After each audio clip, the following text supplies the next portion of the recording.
How I describe DC is it's a more manageable version of New York for me.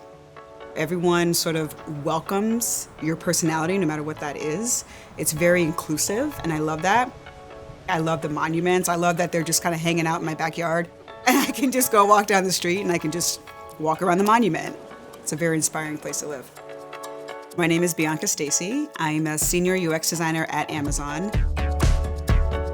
I was very introverted as a kid, and so the only thing that really got me out of my shell was art.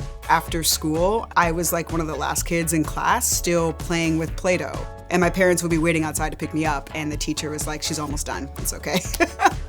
I always knew I was a creative person, but because I didn't want to be broke, I thought I had to do something that would allow me to make a lot of money early on in my career.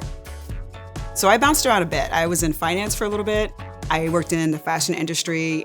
I worked in publishing. And then I found tech somewhere in the journey, and that was it. So UX designers really are owners of the system and how products work and how a customer goes through the product. It's almost like playing with Legos. You're creating an app from building blocks, from very small components. Separately, they don't make anything.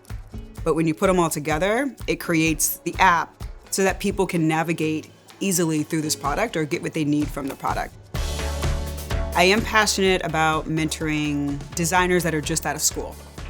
I know how hard it was for me to find my way through the job market. And I think a lot of times with women, we think that we have to have all these credentials, we have to have all this education, we have to have all these things and experiences that back us up.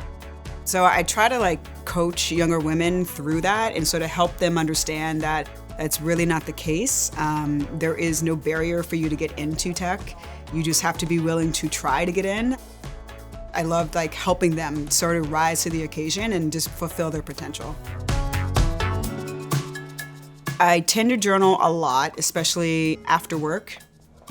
I can decompress from all of that sort of mental stimulation that I get from collaborating with people. I can put down whatever I want on that piece of paper. I can say whatever I want and nobody sees it. But it also serves as a place for ideas. Sometimes I'll just be writing random things and, I'll get an idea.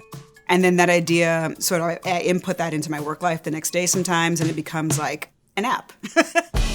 I am really motivated and driven by impact.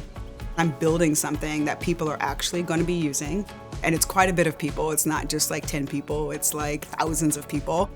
I want to be able to impact people's lives in a way that they're happy, and in a way that gives them a little bit of delight and say, you know what, my shopping experience was great, or I returned this thing, it was so easy. That really, really makes me happy.